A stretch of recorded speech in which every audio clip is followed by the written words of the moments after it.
This is MacroVoices with hedge fund manager Erik Townsend, the free weekly financial podcast targeting professional finance, high net worth individuals, family offices, and other sophisticated investors. MacroVoices is all about the brightest minds in the world of finance and macroeconomics telling it like it is, bullish or bearish, no holds barred. Now, here are your hosts, Erik Townsend and Patrick Ceresna. MacroVoices episode 93 was recorded on December 14th, 2017. I'm Erik Townsend. I've mentioned Juliette Declercq so many times in recent weeks that one listener actually emailed me to complain, saying, "Dude, either stop mentioning Juliette every 5 minutes, or for crying out loud, get her on the show as a featured guest, one or the other." Okay, fair enough. Juliette will be joining me as this week's feature interview guest, and we've got some really fantastic content for you. Now, normally we're not at liberty to distribute Juliette's famous graphs and charts because they go to a very limited audience of paying institutional clients who expect exclusive access. But thanks to some sweet talking and advanced planning, we persuaded Juliette to share a fantastic deck of charts describing her 2018 macro outlook, which were already sent to her institutional clients in advance, giving them first access and therefore a leg up, which they're paying for. You're not going to want to miss this chart book, folks. Registered users will find the download link in your Research Roundup email. If you're not yet registered, look for registration and download instructions on our homepage at macrovoices.com. Juliette is one of the most brilliant minds that I know anywhere in the world of macroeconomics, and this was a fantastic interview. Now, because Juliette is French, she speaks with a slight accent, so we accelerated our usual production schedule to make sure that the written transcript of this interview will be available when the show is first released on Thursday evening. So if you have any trouble at all understanding Juliette, the link to the full transcript is in your Research Roundup email. Be sure to stay tuned for our post-game segment after the feature interview, when Patrick and I will continue to mull some of the implications of Bitcoin's explosive growth in recent weeks. And I'm Patrick Ceresna. Erik, we had basically the FOMC, the Bank of England, and the ECB all come out within less than 24 hours. And what we've really seen in the last day is that the S&P 500 is now coming off of its highs, trading now around the 2654 as we're talking. What's your thinking here on the S&P 500? Well, this sell-off today, from the open of the U.S. market, really, it's just a super-duper steep decline. Looks like the beginning of something big. But, Patrick, how many times in the last, several months have we seen that only for it to turn into a 2 or at most 3% dip that gets bought and then yet another move to all-time highs? So I don't see the catalyst for this time to be different.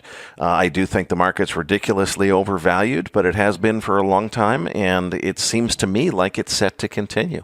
I'm thinking about your ratio call spread trade if we get a little bit lower here, and I won't be surprised if this market continues to power higher. We do have, the new year coming up. Maybe at some point things change, but I think certainly through the end of the year, I wouldn't be surprised if we see a higher high before the year is out.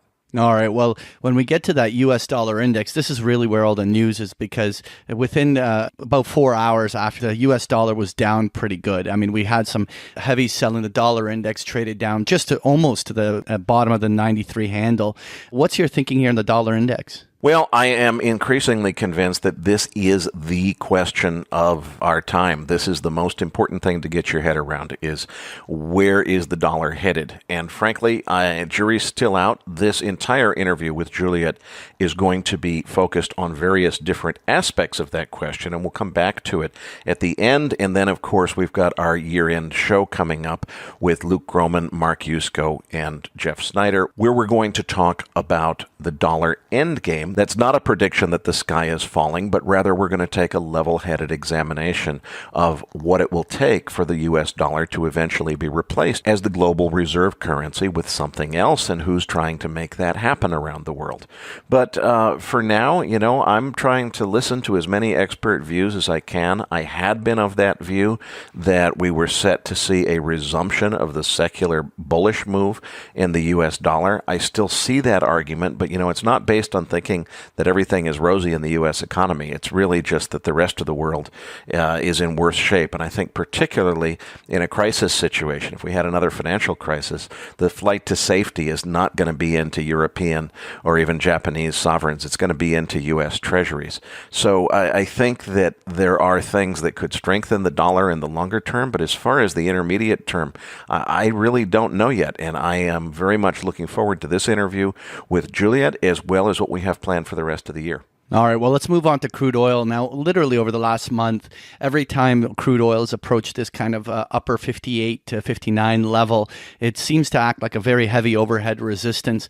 Do you look at this as a big topping formation, or do you think this is just a consolidation before we resume to still yet another higher level in oil? Well, it's a little bit of both. I very much have been of the view that we were going through a topping process, but boy, I see more and more signs that it's starting to look like a consolidation. You know, what I predicted after the OPEC meeting was this is going to be a sell the news event. And indeed, that was proven true, but only by a couple of dollars. We got down to 55.82, which was exactly the 34-day moving average. That's a big moving average that a lot of oil traders use. And then we saw this very, very impressive bounce, almost back up to new highs. That has, over the last couple of days, again sold off. But I expected, okay, this is the time that we're finally going to take out the 34-day and we're going to see an acceleration to the downside. Well, we came back down. We did trade below the 34-day intraday today, but we closed above it. 34-day moving average was at 55.82, which was the prior low. It's now at about 56.70. We closed just about on it yesterday on Wednesday. Today, Thursday, we closed about 35 cents above it. And as we're speaking now, just after 4 p.m. on Thursday afternoon, we're looking at 57.14. And, it looks like we could be seeing, again, the 34-day is really showing a lot of support that I wasn't expecting. Is it over there? Are we not going to see any more sell-off beyond that? I'm still leaning toward the side that we do see more sell-off. But boy, Patrick, I got to tell you, I thought it was a cinch, and it's not been a cinch. We're seeing a lot more resilience here in this oil market than I expected.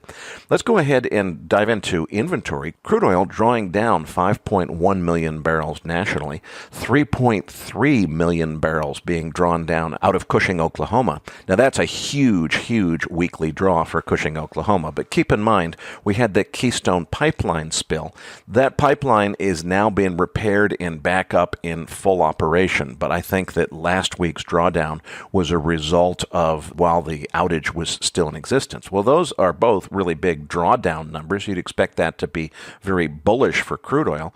Crude oil actually sold off after the report came out Wednesday. Why? Well, because those drawdowns were more than offset, first of all, by a massive 5.7 million barrel build on gasoline inventories, offset slightly by a drawdown of 1.4 million barrels in distillates.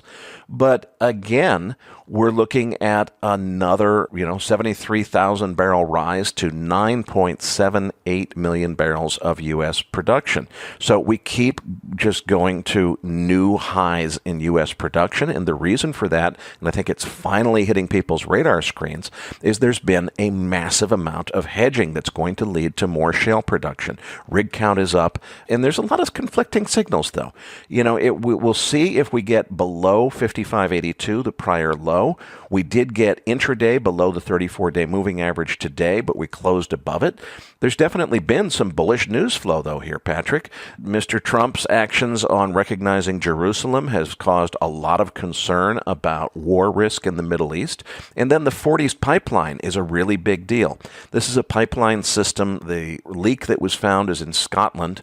It basically is connecting the North Sea oil field, which are the oil rigs that are out to sea in the North Sea, and it is pipelining that oil back to the delivery point. Well, that pipeline basically has a crack in it that they discovered, and they announced very quickly it's not going to be shut down for hours or for days. We're looking at weeks to months in terms of how long this thing could be out of operation.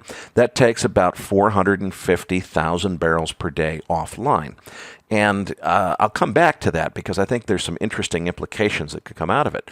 But on the other hand, Patrick, we saw a breakdown of channel support on the RBOB contract. That's the gasoline contract. Now, gasoline tends to lead the crudes in terms of being a price signal. So breaking a major price support channel to the downside, it has significantly lower targets. And if it is true that gasoline tends to lead crude oil lower, that suggests much lower prices for both gasoline and crude oil in coming days. Rig count has been up for, I think, the last 5 or 6 weeks in a row. Production consistently ticking up again this week. And frac crews now have a 6-month waiting list. Now, that kind of spins both ways. On one hand, it does mean that as all of this hedging that's occurred drills a whole bunch of new wells, those wells won't actually be producing oil for a little bit longer than it might have otherwise taken. Because what's happened is where we used to have all these idle frac crews and they were just super cheap because they couldn't find work, now what's left of the fracking industry is basically waitlisted for 6 months, according to Art Berman. So these are all very bearish signals if you look at what's coming in terms of upticks in production. I'm concerned about this Forties pipeline situation, and I think it potentially sets up a feedback loop. What I mean by that is it's already blown out the Brent WTI spread to just super wides. That's going to result in a big increase in U.S. exports. It's also going to result in a lot of oil that was being exported from other countries into the United States being diverted to other markets where it commands a higher price. That will result in more really big drawdowns on U.S. inventory. Now, if you believe in the efficient markets hypothesis, in theory, analysts would adjust for that and say, wait a minute, it's because of this spread. Those are not organic draws in inventory that are a result of supply and demand. There's another attribution. Baloney. If the inventory goes way down, people are going to have a great big supply glut is over party by New Year's Eve, and they're going to be just dancing in the streets that the glut is over.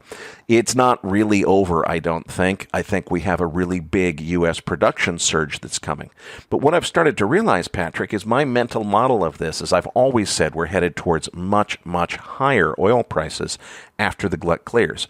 I thought we had one leg lower left to go before we started to move higher. And I'm realizing maybe it's backwards. Maybe we're going to move higher from here and get into Q1 before, or even Q2, before we get to the point where that big U.S. production surge hits the market. And at that point, we have the day of reckoning where there's a last purge down to a final low number in terms of oil prices. I don't think it's all over yet, but as I look at the way the dominoes are lining up, I think there's plenty of room to see oil continue to rally from here. Definitely watching this 34-day moving average very closely. If we can get decisively below that, particularly down below the 55-day moving average, well, that really says that the leg lower that I was expecting is on. The more that I'm seeing, though, it looks really resilient, and I really don't know which way this is going to go. All right, well, let's move on to gold, because the moment that U.S. dollar had the reversal in the short-term top, gold made a short-term low and reversed back up. It's almost like intermarket analysis still works. What's your take on gold here? Yeah, something still works. We got down to a low, I guess it was below 1240, 1237, 1238 someplace. And I think it was really the combination of the miss on CPI expectations and then the FOMC meeting that led to the big recovery that we saw on Wednesday. And, as I look at the tape action here on Thursday, it's not really selling off yet, but it kind of looks like that upside momentum is petered out. And I wouldn't be surprised if we go back and test that 1240 or 1235 low. There's still a support level around 1200, 1210, and I think we're probably headed down to that. The thing that would change it would be if there's a decisive breakdown in the U.S. dollar index. If it breaks below 91, then I think gold takes off to the upside. But short of that, I think there may still be some downside in this market.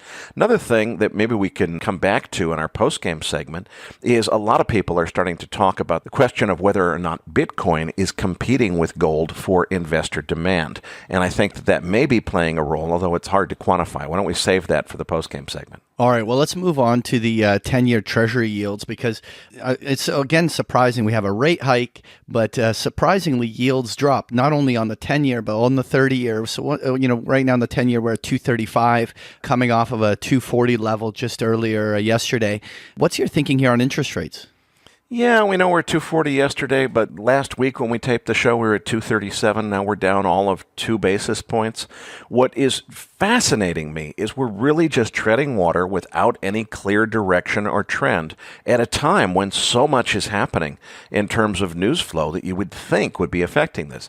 If there's anybody who has been just spot on right about the Treasury market this year, it's Juliette Declercq. So I'm definitely looking forward to seeing what she has to say in the feature interview.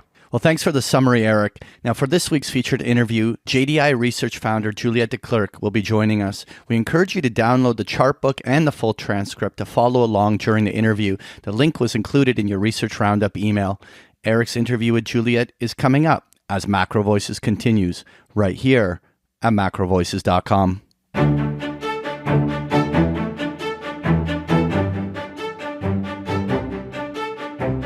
And now, with this week's special guest, here's hedge fund manager Erik Townsend. Joining me now is JDI Research founder Juliette Declercq. Juliette is perhaps best known for her fantastic macro charts. In the past, we've been very restricted in our ability to share these charts with our listeners because Juliette's institutional client base expects exclusive access. But we have an early Christmas present for you this week. Juliette put together a fantastic book of charts and graphs, basically painting the macro picture for 2018 that you're not going to find anywhere else. She's already sent them to her institutional subscribers in advance so that they are sure to keep a leg up on the market, which they're paying for. This means we can now share them with our Macro Voices listeners. Registered listeners will find the download link in your Research Roundup email. If you're not yet registered, just go to MacroVoices.com and look for registration and download instructions on our homepage. Juliette, before we dive into the 2018 outlook, I want to set the context first with how you've looked at the macro landscape in the U.S. in 2017.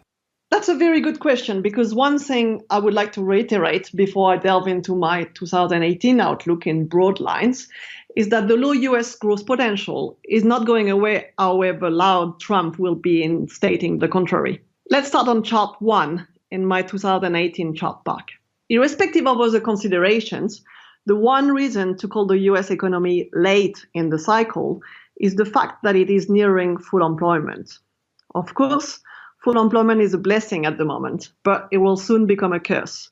Needless to say, and it is well understood, that an economy doesn't die of old age. But one thing that can also be taken for granted is that old age doesn't promote good health either. An economy's growth potential is employment growth plus productivity, which on the income side can be translated as employment growth plus wage growth. The issue is that the employment growth will naturally collapse to population growth around 0.5%. The bottom line is that Trump's only chance of boosting growth durably is via increased productivity. Unfortunately, the cyclical component of productivity relies on increased end demand. But the fixes envisaged, of which the Republican tax reform is a main one, focuses chiefly on the supply side. Basically, pumping up equity prices and hope that the trickling down will work its magic on wages and offset the dampening effect on aggregate demand from lower employment growth. As you can see on chart 1, though, the green lines, this is not happening. In fact, policymakers have achieved nothing else in the US in this cycle than inviting speculative rather than productive investment. And the result is that Keynes may turn in his grave, but there is very little left of the economic link that used to tie profits with workers' wages. Afford to buy assets or die is the name of the game. Keynes may roll over in his grave. I think he's probably doing that for a lot of reasons with what's happened in the last 10 years. The last time, Juliette, that you were on Macro Voices, you linked the U.S. growth to China in a fascinating report titled Red String of Fate Ties the U.S. to China. That was a really fantastic report. By the way, it is still available to our registered users at macrovoices.com in our research library section of the website. So as we get started here, do you still see links from China to the United States? Well, as you can see on chart 2 and the orange line, showing the social financing impulse in China in 2017, the absolute bomb savior this year was the pre-Congress driven credit impulse in the country that was engineered to spur buoyant growth at a key transition time. It did have a rippling impact on the rest of the world through price effects and producer price revival, which more than volume affects directly global EPS growth. The key thing to be aware of, though, is that the post-Congress China may feel very different to the rest of the world. We have started talking about China's reforms and conversion from an investment-based economy to a consumption-based economy as soon as Xi came to power in 2012. But hope for reforms quickly dissipated.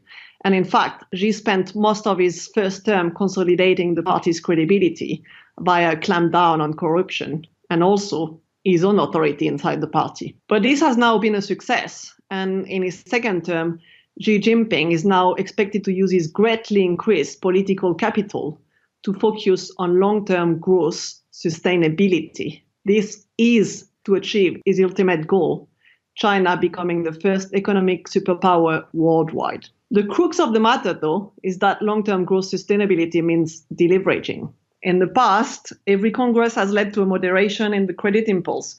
The risk is that it is sharper this time, with the likely impact on Chinese imports, causing global growth to decelerate. The main impact, though, will be on emerging markets and metals, on which I have taken a negative view since summer. A topic that we've been hearing more and more guests talk about on the program is inflation.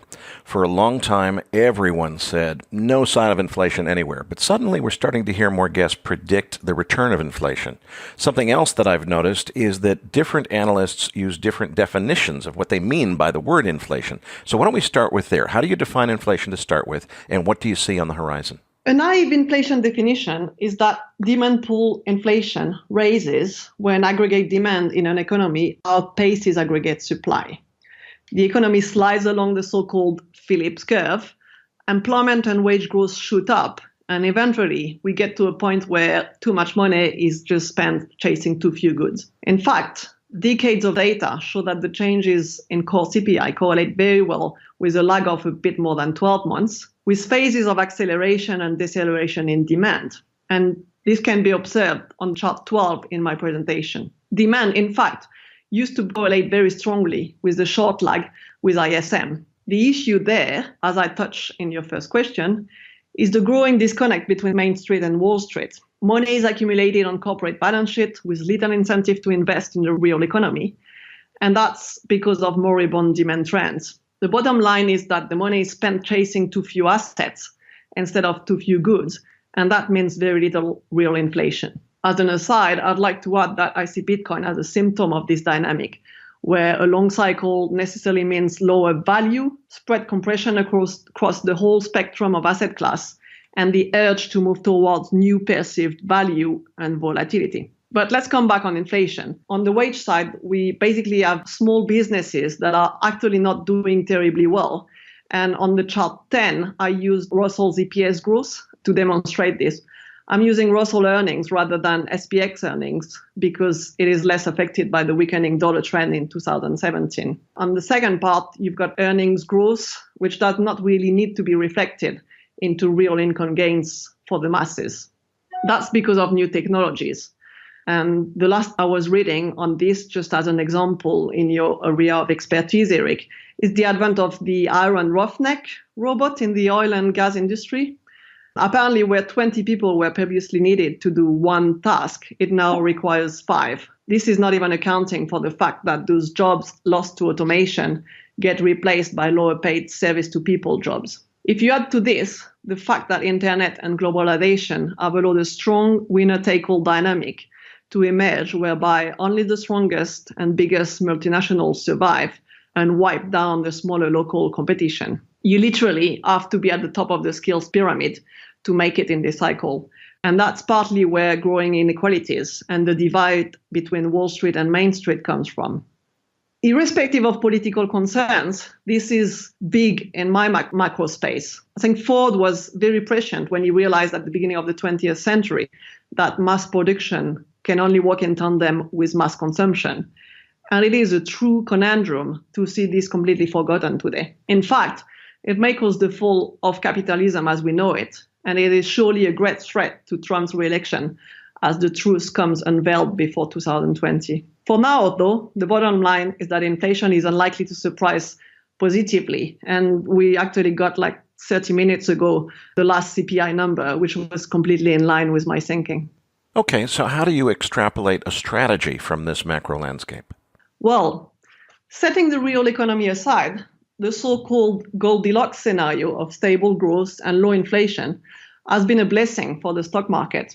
And I have only started to recommend caution on equities this month. Main Street low real gains allowed low demand and low inflation to keep central banks at bay. In 2017, meanwhile, the strong external backdrop in Asia and Europe, and up to this, the weaker dollar, which helped especially multinationals to thrive. That's the perfect recipe for an equity melt-up. And the reason I've been calling for equity earnings yield to converge to bond yields rather than the opposite this year. And you will understand what I mean if you look at the chart 14 on my presentation. Equities are not in a bubble. The issue, as a recent BIS report noted, is that the earnings yield-based valuation accounts for the permanently lower cost of capital, but it does not account for the shrinking demand that is the corollary. But this was not a problem in 2017 because Trump did bring hope, and with it, the sharply increased leverage that allows the US to currently live above income. And for this, you will be convinced by looking at charts 3 to 7 on my presentation. Please elaborate, Juliette, on exactly what you mean by caution on equities. Are you saying it's time to raise cash? Is it time to hedge against downside risk or something else? Also, a related question. Usually, when you see a really big move up in the equity market, as we've seen here, it ends in a parabolic rise to a blow-off top. But we really haven't seen any parabolic acceleration of the move higher yet. So do you think it makes sense to watch for that, or do you have reasons to think that this equity market might end without such an event? Well, going forward, what I see is higher real rates, but still a growth purgatory. The issue today is that the hope magnet, as I like to call the tax reform, is virtually gone as the bill will imminently be passed into law. However, the positive direct effect of the tax cuts has already largely been preempted. In my opinion, the tax package and obviously the positive repercussions from European health and China's stimulus is responsible for the increased leverage and growth upswing that we've seen in the second half of 2017. And you will see that on chart 7. But the lack of real demand that I described earlier, and which is due to the lack of wage growth and generally growing inequality gaps, has only been temporarily trumped by increased leverage. And you can see the extent of the leverage boost through the credit impulse chart, which I love to use as my framework, and that's on chart 5. This is basically the rise of the animal spirit in the US in 2017. The issue, the acceleration phase, is now behind us. In fact, 2018's focus is likely to move to the impact that higher real interest rates may have on the aforementioned increased leverage. And my bet is that the tax boon will eventually be saved. On chart 8, you can see that the corporate leverage, which is expressed there by the non-financial corporate debt to GDP ratio, has now overtaken 2008 levels. On chart 9, you can also see that savings are back to post-crisis low. This is a lot of hope already expressed in real leverage for a reform that was initially promising. That is about at the same time last year, when Trump promised to cater for the middle class. After all, the untapped growth reserve lies in fixing inequalities and unleashing spending power there. Again, I won't risk getting into politics on air, but I think we can all agree that it's not what happened. For a married couple with 2 kids making $59,000 per year, it looks like the 2018 tax cut will be $1,000.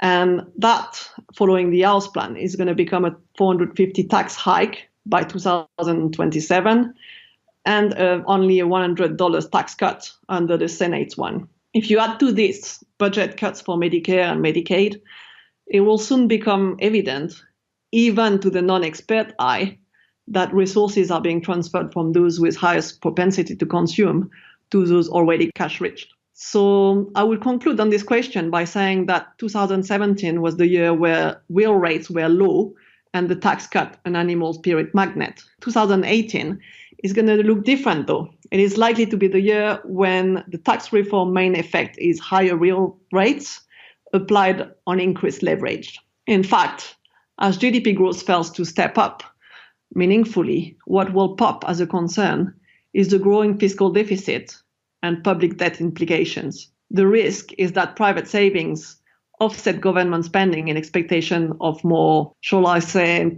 taxing times. We will see later that together with the Fed's reaction function that needs to be tested as the Fed slowly gets revamped, this should be worth a 3 to 5% dip in US equities from January. But that would be a dip to buy unless a few of my radar screens start flashing red for a turn. I'm still not looking for the top. I think the previous blow-off phase were driven by managers, traders' emotions. In a few words, basically animal spirit. Today's markets are different though, because they're dominated by robots. And that's why it is actually possible that we may see a rounded top rather than a blow-off top. In your last interview on MacroVoices, you had a very strong out-of-consensus view that the 10-year Treasury should be bought, when almost everybody else was saying the opposite.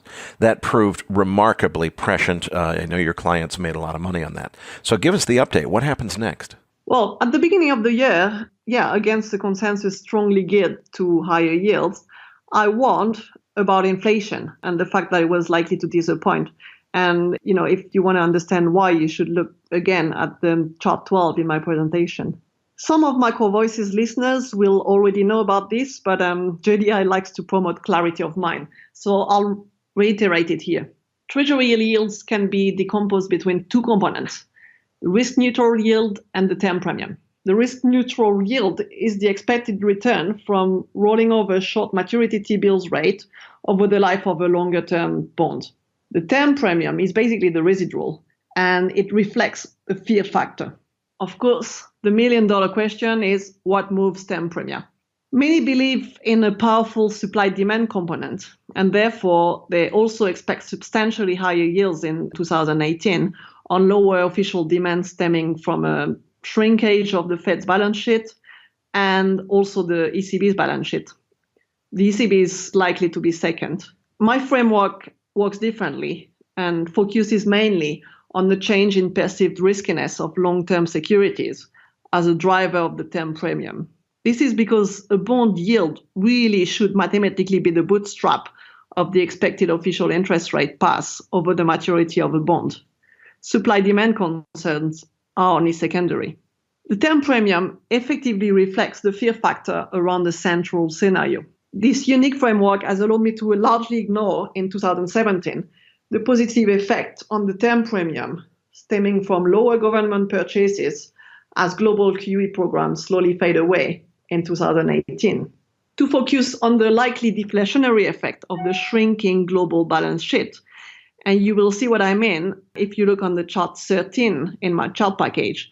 Inflation has not only become global, but it is also a function of global liquidity. The bottom line is that the supply-demand effect on the term premium is potentially negligible compared to the deflationary impact of a shrinking global balance sheet. This has rightly been reflected through a stable nominal 10-year, an increase in the risk-neutral yield as the Fed tone turns substantially more hawkish in the recent months, and a collapsing risk premium due to clouded inflation outlook. The byproduct of this dynamic has been a much flatter US curve in a move that many characterized as scary when it was actually friendly. Friendly. Juliette, we've seen a 60 basis point flattening in the U.S. yield curve this year, and you don't characterize that as scary. Okay, when do you get scared? When do you believe it becomes scary?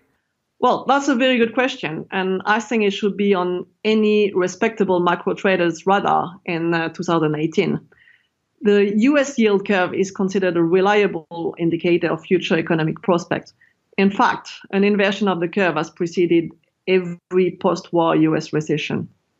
The yield curve is not only a gauge of markets' verdict on the U.S. economy, it also has a direct effect on banks' profitability and lending, a flat curve has a clear transmission mechanism to lending conditions, especially as the Fed balance sheet starts shrinking.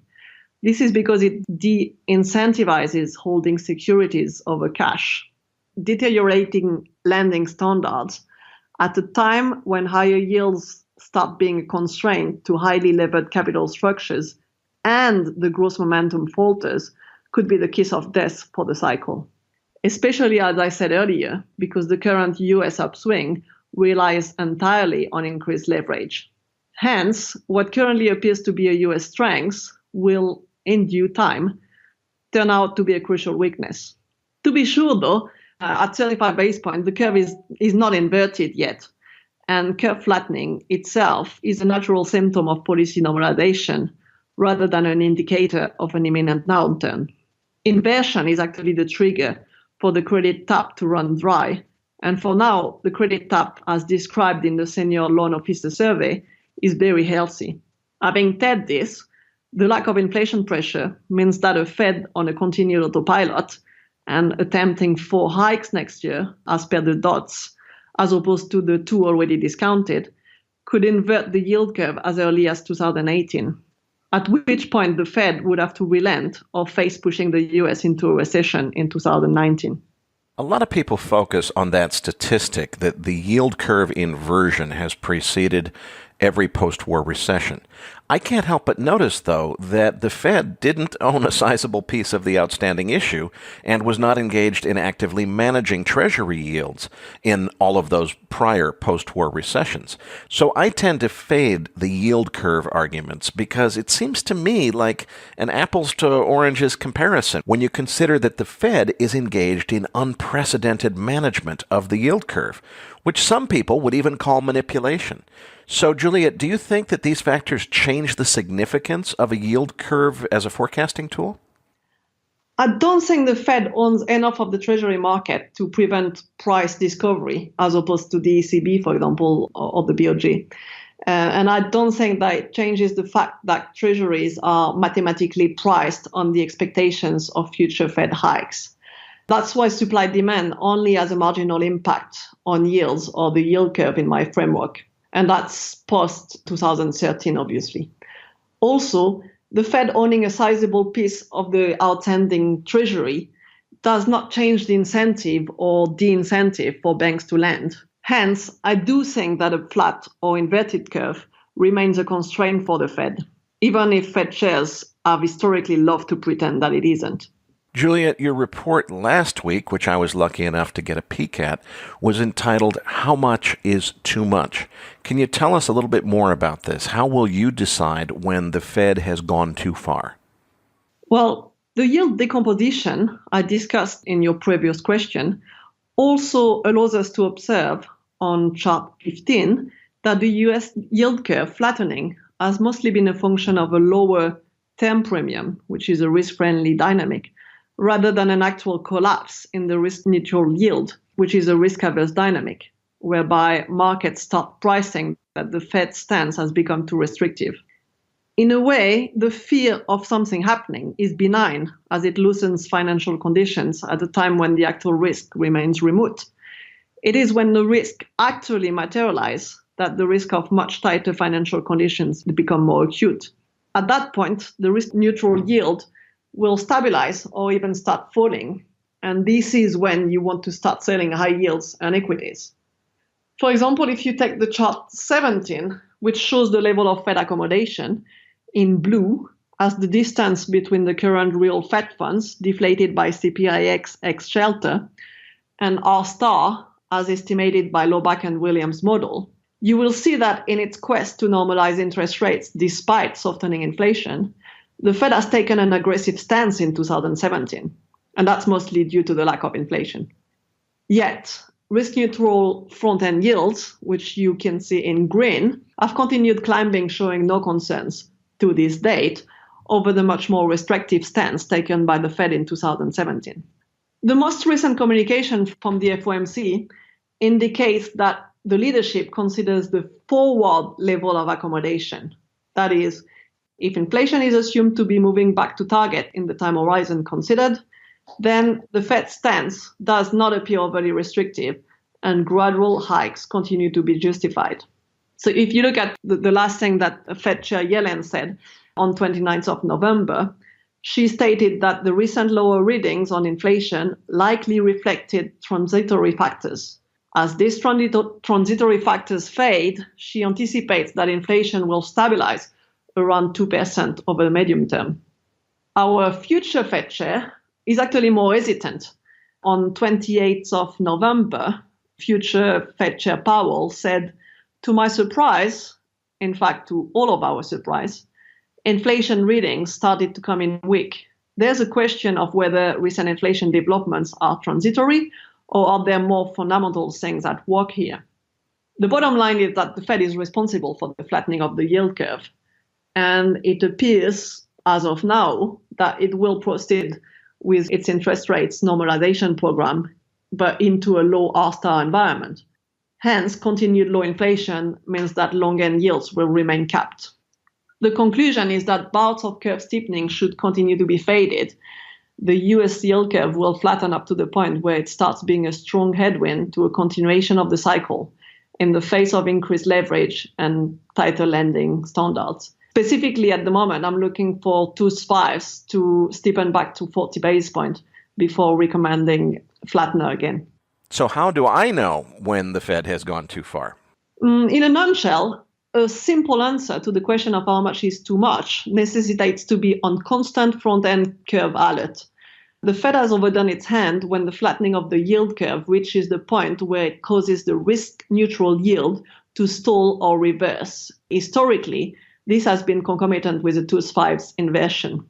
This is what would be the bad omen that many are looking for to start considering more than a healthy correction in equities or high yields. And you can see the chart 17 and 18 to get yourself convinced on that. The last thing I would like to add on the Fed subject, and that I covered in a November report entitled "A Dangerous Time to be Complacent About the Fed's Shakeout," is that 2018 will see a complete shakeout of the Fed's leadership with a move away from holders of PhD in economics towards businessmen, more likely to be pragmatic. My humble opinion on this is that the curve inversion will be resisted or preempted through a pause in the cycle, using the lack of inflation as justification. The fact that the US is the most advanced developed country in its business and monetary cycles also means that it has the most maneuvering space on monetary policy, and a potential pause in the cycle will remain a strong headwind for the greenback. However, if the Fed remains attached to Phillips' inflation framework, the risk of a policy error will grow over 2018 and the front end of the curve will invert, possibly sending risk assets into a tailspin and forcing the Fed to relent. Those are both scenarios in which the dollar will very much struggle to benefit from a widening interest rate differential with the rest of the world, e.g. the period preceding recession. In short, whichever the ultimate Fed answer is, that is preemptive or reactive, it's unlikely to support the greenback already struggling under the weight of future increased external deficits from the tax reform and the necessity for those to be financed at a relatively attractive dollar level. The consequence may also be that volatility is back. Okay, hang on. I want to come back to something you said just a minute ago. You think that 2018 will be the year where they stop putting people who have never worked a single day in a real job in their entire life in charge of the global economy. And by that, I mean the academic PhD community. You think instead they're going to start putting people who actually have solid business experience in charge of such matters. Okay, Juliette, I'll bite. They've never really done that before. They've never made that much sense before. Why would they start now? And what causes you to think that 2018 is the year when suddenly real-world experience is going to matter when it comes to choosing Fed governors? Is it good or bad for the Fed to be run by businessmen rather than economic PhDs? Well, this is another interesting question, Erik, and one that I'll strive to try and nail down in 2018. My first line of thought there is that pragmatism is a good thing. As I explained during this interview, there are many well-documented reasons why the disconnect between workers and profits has happened, and therefore why the Phillips curve is broken, possibly for good. Today, using myself as a pragmatic, I'm thinking that a faster balance sheet unwind and less hikes would achieve a good policy mix of injecting volatility into assets and preventing the formation of bubbles via a much steeper curve, while still supporting the real economy. What could the Fed have done better? Let's think of what a pragmatic Fed would have done in this cycle. It should have left the economy rather than asset prices run hot. Shrink liquidity and the balance sheet more aggressively rather than hike rates. The trickling down theory that uses financial asset prices to incentivize economic agents to re-leverage in order to soothe the symptoms of the end of the debt supercycle is clearly an error, and one that the Fed will struggle to blame on the government for much longer. In fact, the asset price pump should really only be used in emergency and not after QE1. But let us look at the reason it happened. Fear of seeing inflation expectations collapse in a Japan-like deflation debt trap. The Fed has given itself a clear 2% inflation mandate. And on this, I should say that I've written a report in July, and it is interesting to realize that the sacrosanct 2% target actually came out of nowhere on a whim.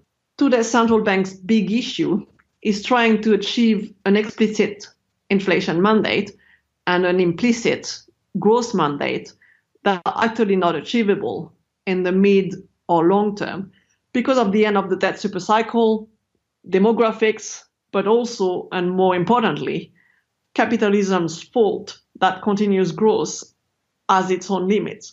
The bottom line is that R star is probably still negative, and that monetary policy making at the lower bound is difficult to navigate. Not printing so much money would have meant a healthier macro environment, but also a lower growth path that has to be accepted politically and has grave consequences in terms of future pension affordability and debt profile. In a way, whether you have a PhD in economics or not, it is easier to bury your head in the sand and pray that the day of reckoning happens after your time, ideally maybe after you're dead. Focus on short-term gains and pretend that the preset mandate is still relevant and achievable. Everyone in the spotlight has interest in continuing to believe that a capitalist model is sustainable. So will a businessman be more courageous and willing to win the economy of its asset price addiction? Nothing is less sure, really. And the real danger is a Fed that is politicized and starts maneuvering the economy following the election cycle. I actually had some forms of hope that someone like Trump would see the opportunity of fixing inequalities to unleash spending power and spur productivity. But what actually got delivered is a narcissist reform package focused on pumping up assets until the next election.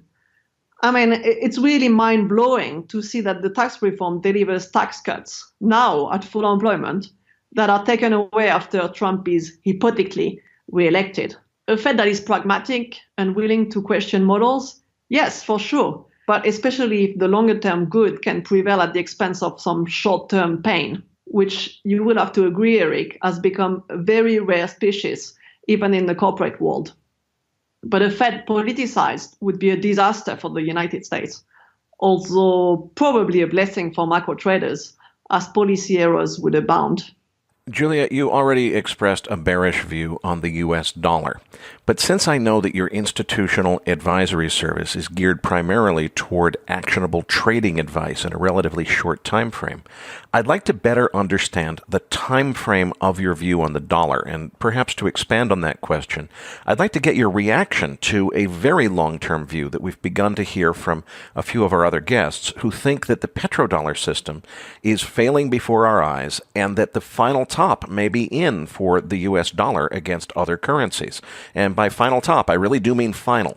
There are some people who are saying, look, the dollar has seen its peak relative to other currencies, and with the petrodollar system in demise, the de-dollarization efforts of China, Russia, Iran, and so forth, these things are going to cause the dollar to slowly and gradually lose its hegemony over the global financial system, much in the way that the pound sterling lost this status in the early 20th century. Do you think that there's any credibility to such views? Well, Erik, to elaborate on the dollar, please get the first chart in my dollar section in the chart pack, and I believe it's number 18.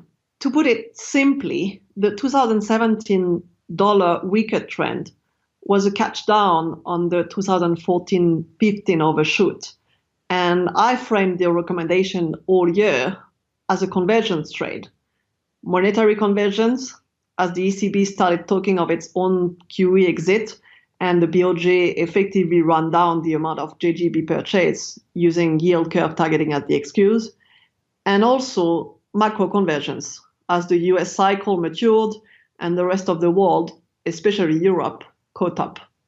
This convergence trade has temporarily been put on ice due to the imminence of the tax package being passed and the extra hike it may afford the Fed, but it hasn't gone away. Cyclically, you will see on chart 19 that the late cycle dynamic I described are historically negative for the dollar. And this is the part of the cycle where we will end up in 2018, e.g., either the Fed is reactive and forced to put its foot off the brake to defend the risk-neutral yield, or it will preemptively call a pause to blow some wind in the inflation cells. The first proposition is risk negative and will favor euro, yen, and gold, whilst the second one will be a broader dollar negative. Some will argue that the onset of recession has in the past been a positive for the dollar, as global capital flows retrench. But this is forgetting one main characteristic of the cycle, that the US net international investment position has sharply deteriorated since the last crisis.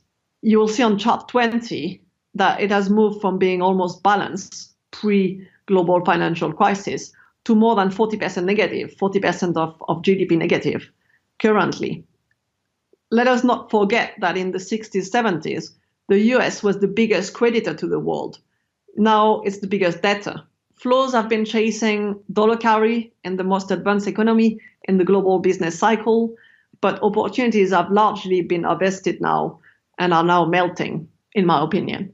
The upshot is that the China, Russia, and Iran de-dollarization efforts are happening at exactly the right time to keep the greenback on its knees.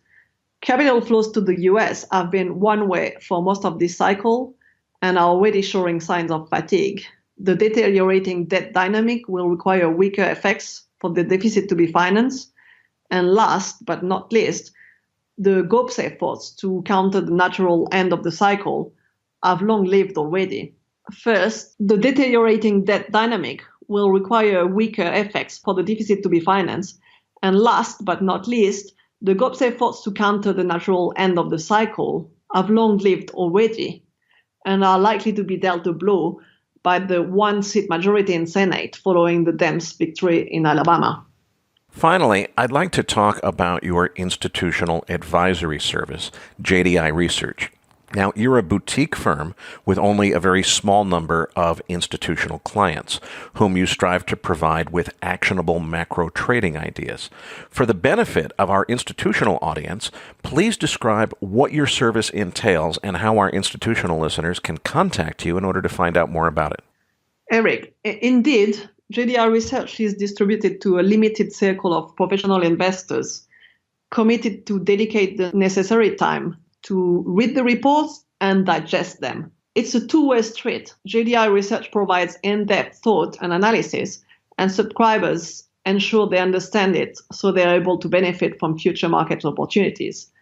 The reports aim at giving you tradable ideas at the time of release, but also seek to give you the means to react profitably on future events, expected or unexpected. The premium service is even more hands-on, as it involves daily updates on Bloomberg with specific trade advices and analysis on macro game changes. Literally, I am dedicated to allowing my clients to achieve superior profits, and that is the reason why my reports emphasize charts and showing evidence of what I am saying in the number crunching analysis. It's much easier for traders to get the narrative this way and use it in their investment framework successfully. In practice, it means that I answer subscribers' questions via email in a timely manner and that the reports will never be blasted out to entire institutions. the limited scope of readership ensures maximum tradability to subscribers. Now, your service is definitely one of the best in the industry, and it is accordingly institutionally priced. So for our retail audience, unfortunately, no, there's no $500 newsletter that you can sign up for. But I do believe that you've been a little bit more flexible than some of your peers in the industry in that you have afforded discounts on your institutional service to high net worth individuals who are able to afford what obviously is a very elaborate advisory service.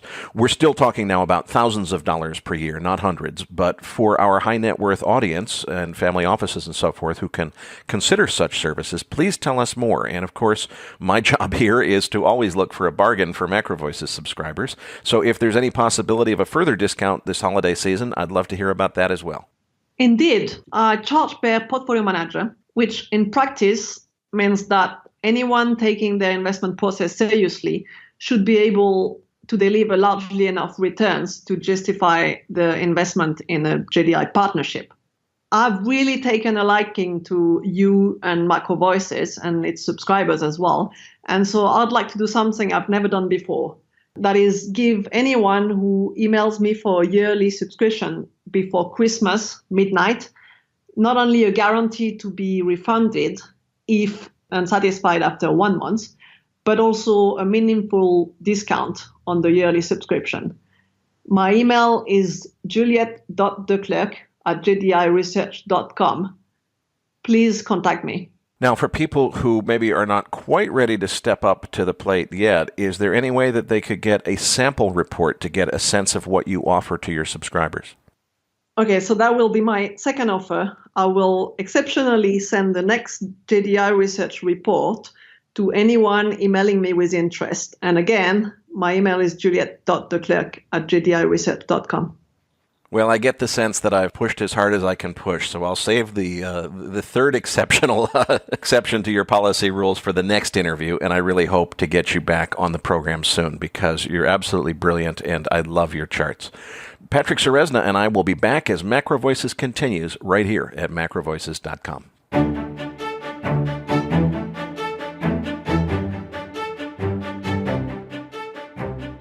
MacroVoices is a listener-driven program. Please email requests for specific future interview guests to requests@macrovoices.com. You can email questions for the program to mailbag@macrovoices.com, and we'll answer them on the air from time to time in our mailbag segment. We also welcome your suggestions for how we can improve the program. Now, back to your hosts, Erik Townsend and Patrick Ceresna. You know, Erik, what a great interview with Juliette. I was fascinated by her comments. She made a great comment saying some will argue that on the onset of a recession, that in the past it was positive for the US dollar, and that someone that's arguing was usually me. I really had that opinion that, you know, when we get around to the next crisis, that there would be actually global flows coming back to the US dollar and retrenching there during crisis. But one of the things she was pointing out and arguing that it's different this time is suggesting that in this cycle, the US net international investment position has sharply deteriorated. And so that may not be the case. It's one of those things that makes me wonder, because I still am standing by my view that I think the US dollar is a safe haven during the next crisis. Maybe I'll be wrong. We'll see. But, you know, I kind of am mulling it over, and I kind of ask the question, well, okay, if the new crisis that comes around eventually originates in the US, well, then maybe I could see her argument that the money won't flow into the US. But let me ask a question. What if the next crisis origination point is not US-centric? What if the epicenter is China or something in Japan? Or what if it's in Europe? You know, I have a hard time envisioning a period where the US dollar would remain weak in that kind of a period. Am I missing something? I don't know that you're missing anything, but I think the key to this is distinguishing what happens in a recession from what happens in an outright crisis. And I think the point that, at least as I understood it, that Juliette was making was if you just see a typical cyclical recession cycle, I think Juliette's making the case that maybe that's not necessarily dollar bullish. And I don't know, I guess that argument makes sense. The place where I don't know that I'm disagreeing with Juliette, but I definitely agree with you, is if we're talking full-on crisis, particularly one that starts in Europe or starts in Japan, I think the safety trade is into the U.S. dollar and into U.S. treasuries. I don't think that, European or Japanese sovereign debt is going to be where the money flows to in a safety trade. So in that case, I definitely see a last hurrah, a big surge higher in the U.S. dollar. But that's a crisis scenario. That's different from just a garden variety recession. So I think that's the distinction I would draw there. All right. Well, I also wanted to touch on, because it was a great interview, and she touched on this idea of her equity outlook, and generally it was cautious. And I had to completely agree with her in her view that, let's say, the tax package, Europe's health, and China's stimulus has more or less already been priced in. I've always personally been in that camp that believe that the markets are always pricing things at least 6 months ahead of time. So the path of equities from here on is not about this tax package, but it's about what is going to be emerging in the first half of 2018. And to be honest, I'm finding it very hard to find what's the next stimulus, what's the next little thing that will drive equities higher in that first half of 2018. What's your thinking on that? Well, it's funny that you think about it that way, because I have very similar thinking, but from a very different perspective. I don't think in terms of what the catalyst or stimulus is to drive it higher. I think that what drives it higher is continuing momentum, mania, basically. The people are buying stocks because they're going up. You're seeing a lot of millennials get involved in stock investing for the first time because they don't want to miss out on the upside, and they don't really think about the fundamentals and so forth. So I think that what's driving it higher is continuing momentum, and I don't look for a catalyst or a causal factor to make it go higher. What I do look for really hard is what is the catalyst that's going to change it? What's going to turn it around? What's going to bring about the next crash or major sell-off? And I think that something has to shatter this confidence. There are so many people that are just convinced that the stock market's going to go up forever. And frankly, it's been going up for so long that there's a lot of people who, unless you're a fairly experienced investor, it's been going up just all the time in a straight line for as long as you've had anything to do with markets for a lot of people. If you're one of those people, something's got to shatter that false reality and get you in touch with real reality. What's that going to be? We had the credit crisis basically triggered by the subprime mortgages resetting. It wasn't about the whole 2008 event was not just about subprime mortgages, but that was the trigger that really was the wake-up call to get people out of irrational exuberance. What's it going to be this time? So I'm looking for the catalyst for the downside, and I think that there is no catalyst for the upside. It's just continuing momentum. All right. Well, was there anything else that stood out for you in that interview? Just that I really am impressed by Juliette's process, the way she decomposes Treasury yields into the two underlying components that drive them. I don't think I've ever seen anyone else break down Treasury yields that way. And to me, it's a very useful framework for how to think about Treasury yields and what they mean. And particularly if you listen to some of her analysis, she talks about which component is really driving a change in yield, and that tells her about what it means and where it's likely to lead the market. So I was fascinated by that aspect of the interview. All right. Well, without any ado, let's get back to Bitcoin, because how can we not be touching on this week in, week out in the midst of this amazing price action? Well, what's interesting is once these futures started trading this week, the price has surprisingly stabilized, at least relative to what we've seen in the past few weeks. And while I generally remain quite skeptical of the story, I wanted to kind of approach and looking at this kind of big forecasting everyone makes for Bitcoins, and actually ask the question of what it would look like if what they anticipate actually played out. So I wanted to create a hypothetical scenario here. So let's just assume that all of these Bitcoin bulls are in fact right, and that Bitcoin from here just rips higher sevenfold, and we are way north of $100,000 a Bitcoin unit, and the valuation of Bitcoins is north of $2 trillion, right? So here's my conundrum. right? So now I'm going to round the numbers, okay? But right now, about 40% of Bitcoins are owned by about 1,000 people. So that would imply that in this fantasy scenario that 1,000 people would be controlling close to $1 trillion of value of Bitcoin. Now, if you go further up that pyramid, there's about 100 people, more or less, again, I'm rounding, that control about 20% of Bitcoin, which implies that close to $500 billion of Bitcoin value would be controlled by, give or take about 100 people. Now, these 100 people would instantly become new cryptocurrency oligarchs, many of them with a net worth of over $10 billion. So I asked the question, who are they? Some of them are entrepreneurs like, the Winklevossen or libertarians or early adopters that began mining this stuff very early. Yes, and there are these types of people, but in that mix, there's potentially newly empowered criminals or money launderers that are in there. And so under what fantasy land does someone believe that the governments and the major power players in the world are just going to sit around and let these tax dodging oligarchs go around unchecked? Under what scenario could they exist where this would not be cracked down on, ending this charade? Well, I mean, I'm happy to entertain your hypothetical, but I don't think it's realistic. I think long before you get to that point, it gets shut down. And I've predicted this for a long time. We're at a point now where Bitcoin is big enough in terms of its overall valuation to get government's attention. And it's a matter of time before they shut it down. I predict that governments will steal all of the best innovations so they can use them to invent their own state-backed digital currencies. But to think that this just continues, and it's I've been reading so much nonsense on the internet this week. People having this fantasy that that Bitcoin will replace the U.S. dollar as the world's reserve currency. Look, first of all, it's completely unrealistic to expect a currency system that is limited, hard capped at 21 million Bitcoin to scale up, and it doesn't have the ability to transact, 10 transactions per second or something.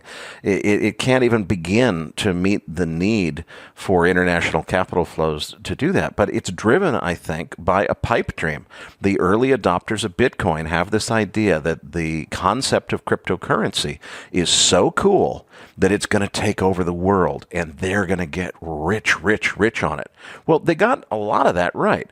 This concept of digital currency is so cool that I predict it will become the next world reserve currency after the US dollar. But it's not going to be Bitcoin. Bitcoin is the Palm Pilot of cryptocurrencies.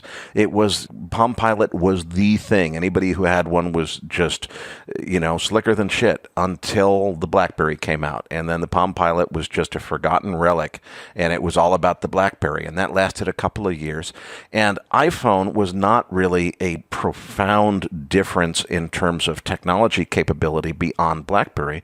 But I think Apple, because of its market stance, was able to kind of monopolize the smartphone business for a long time with the iPhone. But even, that's over too in many ways. A lot of the most tech-savvy people that I know just roll their eyes at the mention of an iPhone. They're all off to the latest version of Samsung or the latest Android phone or the latest whatever it is. So, I think that it is a very realistic possibility that we are in the infancy of a new age where digital currency will become the new world currency and the new global reserve currency, but it ain't going to be Bitcoin, and you're not going to be, the guy who owns half the wealth on the planet just because you happen to be one of these 1,000 people that was an early adopter of Bitcoin. So, it's probably going to continue. Right now, Bitcoin is definitely where the action is. It's what's getting all the press. The other cryptocurrencies, Ethereum, from everything I understand, is better designed in many ways, but it's not getting nearly as much press attention as Bitcoin is. So Bitcoin is going to continue to be the thing until it's not. And whether it falls over under its own weight or gets outlawed by governments first, I'm really not sure. But its days are numbered. And I think that if you're one of those 1,000 people that are hoarding and, kind of holding out, Dude, diversify. If you're worth millions or hundreds of millions of dollars secretly in Bitcoin that nobody knows about, figure out how to diversify at least 10 or 20 million of that into cash so that you're still a rich guy when this Bitcoin fiasco is over, because it's a charade and it's not going to last. I don't know how it ends, but diversify some of that wealth out. And I certainly don't begrudge anybody who has, made a lot of money on Bitcoin. That's fantastic. My hat's off to you. You picked the right thing to gamble on. But it is gambling. It's not investing. There is no intrinsic value in Bitcoin, and it doesn't have fiat value. It doesn't make any sense. And it's also now, in all history, in terms of percent appreciation, just this week, Bitcoin has eclipsed the Dutch tulip mania in terms of being the biggest bubble in recorded history. Now's a really good time to, if you want to stay with this thing, great. But why not cash out half of your wealth in Bitcoin into good old-fashioned fiat currency, just in case it turns out that us non-believers are proven right and governments outlaw this thing and it ends up collapsing to zero? Well, Erik, what if one of our listeners is someone who just wants to participate on this upside and just get a piece of the action, and if there's a little bit more to go, how to profit from another little uptick in Bitcoin? What's your thinking on how to participate in this? That's an excellent question and something I've been thinking a lot about lately. There's a book that I would love to read. I'm not qualified to write it, but I think it would be an incredible bestseller, and it's basically how to trade things that are in a bubble. And Bitcoin is a perfect example of this. To a lesser extent, the current stock market is an example of this. Valuations are too high. It doesn't make sense to buy and hold it as a long-term investment because you believe in the value investment proposition. But it may make sense if it is in a very strong uptrend to play on that uptrend. Now, I think the people who are going to be most successful in that are the realists, the people who are not suckered into this ridiculous idea that because Bitcoin was the first cryptocurrency, it's going to be the one that, owns the market forever, and the guys that got in earlier are going to be these Bitcoin oligarchs that are billionaires that you're talking about. It's not going to be that. But if you realistically say this thing is in a ridiculously strong uptrend, and you understand how to use options, as I understand it, the Bitcoin options are not trading yet, but they're coming very soon. Something like the ratio call spread strategy that you talked about works in the stock market, but it works because we have a very suppressed VIX. The thing is, you would get killed on that trade with Bitcoin because although the options may not be available yet, when they are, the implied volatilities are going to be through the roof. So you'd pay a fortune to use that strategy. I would love to see the well-written book by somebody who really approaches this problem systematically of you've got something that is trending strongly, you don't believe in its fundamentals, but you do want to participate on the momentum. Because I'll be the first to admit, Patrick, I am a fool for having not participated in the massive upside that has occurred in the last 2 years in the stock market. And the reason is I don't believe in the valuations. And I'm therefore not going to just be exposed long to the market. If I can find ways, either using a trend following strategy or an option strategy that allows me to have a very systematically protected downside while participating in the upside, I'm certainly open to that. So if our listeners have heard of such a book or an author or somebody we should interview that really knows how to approach things that are in manias and bubbles systematically and profit from them without getting sucked into actually believing the rhetoric, I'd love to interview that person on the program. Now, Erik, in the market wrap, you mentioned when you were talking about gold, this idea that, and asking the question whether Bitcoin is actually taking away from gold or somehow that the two are linked and is influencing it. What's your thinking there? Well, I definitely am pondering this question. I don't think anybody knows. I've read several pieces this week. Goldman had a note out about this. I talked to Jeff Christian about it. People are saying, no, it's really not the same thing because Bitcoin does not serve the same purpose that gold does. I don't think that's what's important. What's important is the marginal buyers of gold, the people that support the price because the trading is on the margin. A lot of gold in the world is held by very strong hands that don't transact it. So it's those transactions occurring on the margin that are driving the price, and it doesn't take a whole lot of demand destruction to change the price. And I seriously wonder if you look at how much mania there has been around Bitcoin, that money that's going into Bitcoin is money that's, not going into something else. It seems like if you saw, there was some polls that Ron Paul has done where he was surprised to learn that many of his followers, many of whom are millennials, have come to favor Bitcoin over gold. So it seems to me like probably to some extent this demand for Bitcoin is taking away from gold and hurting the price of gold. If you think about it, that's a really fantastic setup for a gold investor, because if you agree with me, or even if you don't agree with me, and I end up being proven right anyway, someday if Bitcoin blows up and falls apart, gold's not going to the moon the next day, because a lot of people will have lost money and they'll be shy. They won't have any money to invest. But people will have learned a lesson, and they won't be investing in cryptocurrencies instead of precious metals. And you would think that that would cause a slow and steady increase over time. So you don't have to get the timing exactly right. You can wait until Bitcoin blows up and falls apart and assume that after that happens, there will be a slow resumption of demand for precious metals. I don't know that I'm necessarily going to wait to buy precious metals until a Bitcoin collapse happens, but I certainly think that if a Bitcoin collapse did happen, it would be a signal that maybe the direction of gold is about to turn around. But on that note, we are out of time, so we're going to have to leave it there. Folks, we do need your help promoting the program. The more registered users we have at MacroVoices.com, the more able Patrick is to recruit the very best feature interview guests. So please go to MacroVoices.com, click on the register button, follow the instructions. It only takes a few minutes to register your free account. The benefit to you is that you'll receive our Research Roundup email, which never contains any advertising or marketing. We're not going to spam you. We're not going to try to sell you anything. It's just a compendium of links to all the coolest free stuff that you can download on the internet, including downloads from our feature interview guests, such as Juliette Declercq's fantastic chart book this week. Patrick, tell them what's in this week's Research Roundup.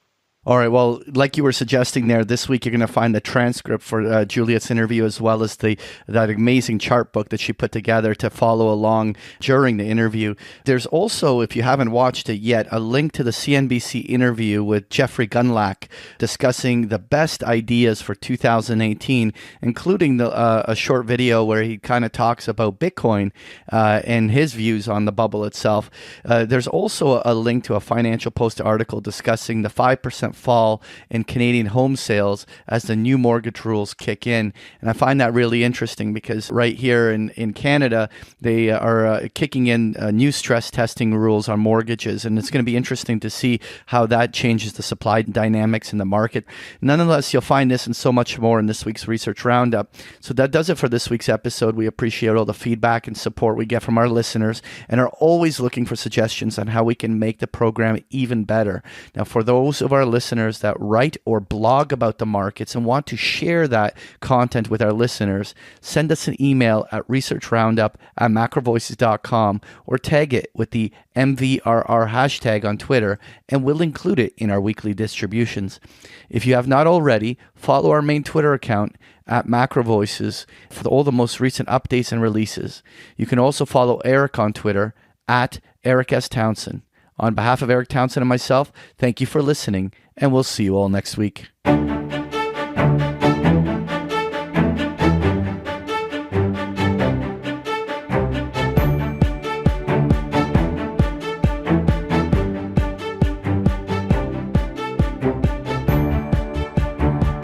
That concludes this edition of Macro Voices. Be sure to tune in each week to hear feature interviews with the brightest minds in finance and macroeconomics. Macro Voices is made possible by sponsorship from BigPictureTrading.com, the Internet's premier source of online education for traders. Please visit BigPictureTrading.com for more information. Please register your free account at MacroVoices.com. Once registered, you'll receive our free weekly Research Roundup email containing links to supporting documents from our featured guests and the very best free financial content our volunteer research team could find on the internet each week. You'll also gain access to our free listener discussion forums and research library. And the more registered users we have, the more we'll be able to recruit high-profile feature interview guests for future programs. So please register your free account today at MacroVoices.com if you haven't already. You can subscribe to MacroVoices on iTunes to have MacroVoices automatically delivered to your mobile device each week free of charge. You can email questions for the program to mailbag@macrovoices.com, and we'll answer your questions on the air from time to time in our mailbag segment. MacroVoices is presented for informational and entertainment purposes only. The information presented on MacroVoices should not be construed as investment advice. Always consult a licensed investment professional before making investment decisions. The views and opinions expressed on MacroVoices are those of the participants and do not necessarily reflect those of the show's hosts or sponsors. MacroVoices, its producers, sponsors, and hosts Erik Townsend and Patrick Ceresna shall not be liable for losses resulting from investment decisions based on information or viewpoints presented on MacroVoices. MacroVoices is made possible by sponsorship from BigPictureTrading.com and by funding from Fourth Turning Capital Management, LLC. For more information, visit MacroVoices.com.